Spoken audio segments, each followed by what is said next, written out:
Sarah, we are back. I am back with my Where Should We Begin? A Game of Stories by Esther Perel. By the way, this is not an ad. This is just such a cool thing, and I encourage other people to get it. See, it comes in this nice little box. The listeners can't see it, but you can.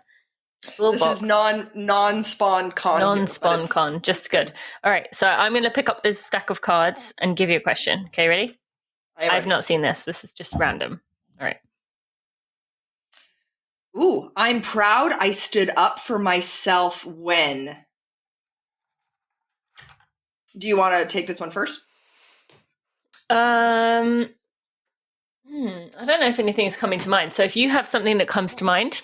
I do, but this is real. It was a very, very strange circumstance, but I'm very glad I did what I did. Okay. So back when I lived in Moorhead, actually, so when you and I were in Moorhead, that's when the Trump and Hillary election was going on, right? Mm-hmm. So Michael and I, over at Moorhead University, they were having a night where they were like, hey, we're going to bring in a couple of political experts and they're going to talk about the pros and cons of Trump and Hillary. And Michael and I were like, sure, let's go. This sounds like fun. So we went, and it was in like kind of one of those standard lecture halls. There was maybe 100 people in there. And so, a couple of guests get up and they present Hillary's side of things. And they're just like talking about, okay, here's her policies and here's this and that. And then it came time for someone to promote Trump. And so this woman stands up and all she does for probably like 25 minutes is Trump memes. Trump this and Trump's an asshole. And I will preface this by saying memes, right? About making fun of Trump. And I'm going to preface this by saying I did not vote for Trump in that election. But sitting there in that seat, I was like, this is not right. What is happening here right now? I was like, this is not a fair discussion on either side. Because with Hillary, it's like people were really, really professional. Talking about her pros and cons, like really getting into the nuts and bolts of her policies, which was really cool. But when it came to Trump, the only person up there was someone who literally was showing memes and cartoons, like political cartoons of Trump's and making everybody laugh. And even though I was not a Trump supporter, I finally raised my hand and I was like, okay, are we going to actually discuss him as a candidate? And she was like, well, I just don't think anyone really takes him seriously as a candidate.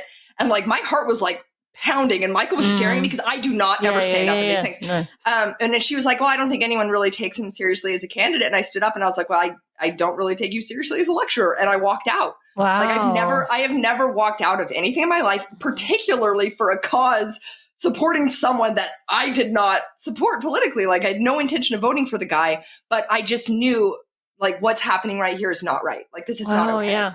And so I walked out and Michael followed me out. I was like, he's going to be so mad that I embarrassed him. And he walked out. He followed me to the car. He's like, that was so hot. I love that. So yeah, that was the one time I can think because I'm just not that person. Like I'm such a people pleaser. I really do not, I don't make waves like in any sort of circumstance like that. And in the kind of way that like makes everyone in the room turn and look at you. Yeah. Yeah. So yeah, that was just, it was kind of a one-time thing, but dang, I'm proud of that. Yeah, you should be. That is something to definitely be proud of. Wow. And I did not see that coming. And also that is kind of why we got into the situation that we did, right? Because no one actually like took it seriously. Took him seriously. Yeah. And then look what happened, you know? Yeah. I don't know what is coming to mind here. Stood up for myself. I honestly think you shared a few episodes back, like you're being willing to talk in race expos and stand up for like zero waste and stuff like that. Like I think any one of those, you probably have multiple examples of those. Yeah, and I do definitely, but I'm struggling with like stand up for myself. That's what I don't know. Like if I've ever, I'm trying to think of where I have.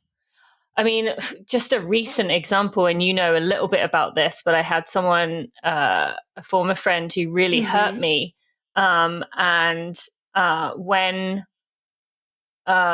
he came back in, my gut instinct was to just forgive everything and move on, but I didn't. And I, in text, stood up for myself and said, like, this is not okay. We are not compatible. I'm not accepting this. I'm not prepared to just joke about this. I wish you well.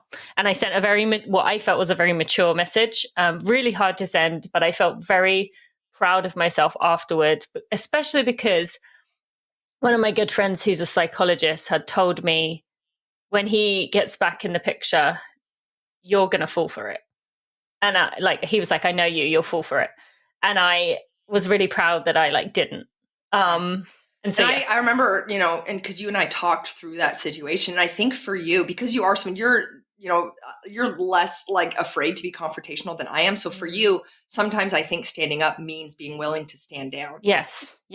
Especially because you and I had this long talk, and I remember where I was on the Greenway running. I think we were just trading voice memos about friendship and what it means. And you're like, because I think it goes against your nature to abandon a friendship, yes, to cast it off as lost. Yes. Whereas in this case, but that meant continuing a friendship or continuing to pursue him was hurting yourself. Yes.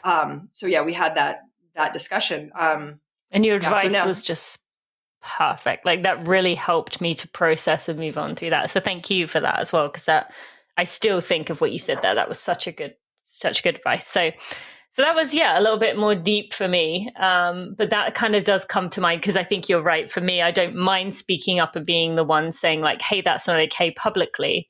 But my instinct is to, when it comes to me personally, to just want to have everyone be my friend and everyone be in a good place with everyone. I've struggled to let things lie. And so, Great question. All right, Sarah, thank you so much. Listeners, if you want to share yours, we would love to hear them. And we'll be back for some more.